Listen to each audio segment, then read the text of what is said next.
Ating kausapin si Albay Representative at Liberal Party President Edcel Lagman. Magandang gabi po sa inyo, Congressman Edcel. Thank you very much for joining us tonight. Ay, Pia, magandang gabi sa iyo. Kong Edcel, so ang Pangulo hindi pwede magdikta sa West or sa mga West no, na may hawak ng mga kaso ni Leila De Lima.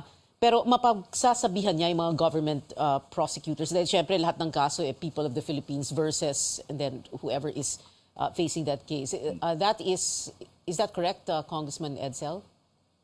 That is correct. Kailangan merong distinction between adjudication ng criminal cases, which is with the courts, and yung prosecution of criminal cases na iyan isang executive function na merong supervision and control ang ating Pangulo as head of the Executive Department pursuant to the Constitution.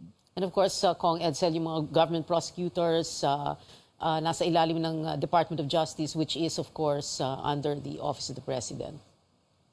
That is correct. If the Secretary of Justice has control and supervision over the prosecution of criminal cases, with more reason, the principal himself, the President, has control and supervision. Kaya pag sinabi ng Pangulo na yung mga prosecutors kailangan na magpala ng motion to dismiss sa isang criminal case sapagkat walang sapat na ebidensya, iyan ay hindi interference sa husgado. O kung ang sabihin ng Pangulo through the Secretary of Justice na yung motion for bail ni Senator De Lima ay kailangan wag nang i-oppose ng prosecutors, iyan ay hindi meddling with the courts. Iyan ay within the jurisdiction ng Executive Department because the prosecution of cases is an executive function. So pwedeng sabihin ni Presidente na sa DOJ at sa mga prosecutors na ano pang hinihintay ninyo, nag-recant na yung mga ilang testigo, there is something that you can do, possibly. That is correct. Alam mo naman, after the major witnesses against Senator De Lima already recanted, halos wala nang natitirang sapat na ebidensya. The prosecutors are brandishing straws against Senator De Lima at hindi yan tama sapagkat ang prosecution should be able to give justice and due process to an accused. Kapag talagang wala ng ebidensya ang prosecution, sila mismo should file a motion to dismiss the case. Or kung ang ebidensya naman nila ay hindi sapat to prove her guilt, the evidence of guilt is not strong under the Constitution kahit na ang parusa ay reclusion perpetua or life imprisonment, kung ang ebidensya ay hindi malakas laban sa accused, the right to bail should be sustained. Iyan ay karapatan ng lahat. Kong Edcel, posible po bang naghihintay na lamang ng clear signal ang mga prosecutors as to how to proceed? Palagay ko, either they will have to wait for clear signal from the Secretary of Justice or the principal of the Secretary of Justice, who is the President, or they themselves, motu proprio, can tell the Secretary of Justice or the President that they don't have a case anymore against Senator De Lima, or that they are not going to oppose anymore her right to bail. Just like in the case of Senator Enrile, who was granted bail by the Supreme Court, because according to the Supreme Court, Senator Enrile is not a flight risk. In the same manner, Senator De Lima is not a flight risk because of her public record. Noong Monday po, Lunes, na-interview ko po si yung Attorney Bonita Cardon, isa sa mga abogado ni former Senator Leila De Lima. At ang kinuwento niya yung conversation ng Pangulo at ni Senator De Lima sa telepono because tumawag si Secretary Benher Abalos kay BBM para nga magkausap sila. And ang sinabi daw ni BBM ni Presidente kay Leila is, tell me what you want.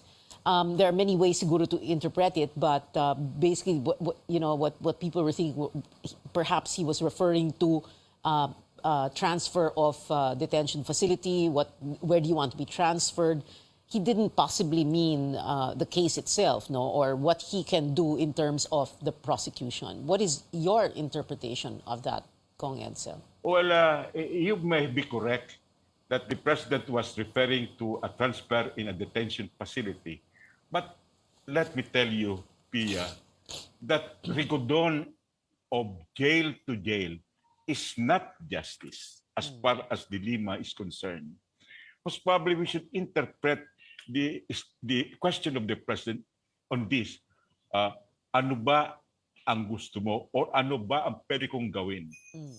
And most probably, Senator De Lima must have said, I am filing a petition for bail. I hope the prosecutors will not be opposing it anymore because the evidence of guilt against me is not strong. Or possibly, after all these 5 years of solitary detention, liberation or freedom for Secretary De Lima is a small concession, is a small consolation. Okay. Kong Edcel, it's interesting that you use the word concession. Let's talk about the political tones of this conversation between the President and Secretary De Lima. Given that the President, he is President Bongbong Marcos, Leila De Lima ran with the opposition for the Senate and lost in the last election, and there was a very bitter electoral feud going on between BBM's camp and the opposition camp. Was this a scenario of President Marcos reaching out to the opposition in a sense, in the manner of dahil sinasabi naman niya pa ulit-ulit the theme of his campaign, unity. Was this the objective perhaps? Well, I would like to believe that that can be the objective, because justice should be above partisan politics. Hindi naman sinusukat ang hustisya sa politika. Kailangan magkahiwalay ang politika sa hustisya.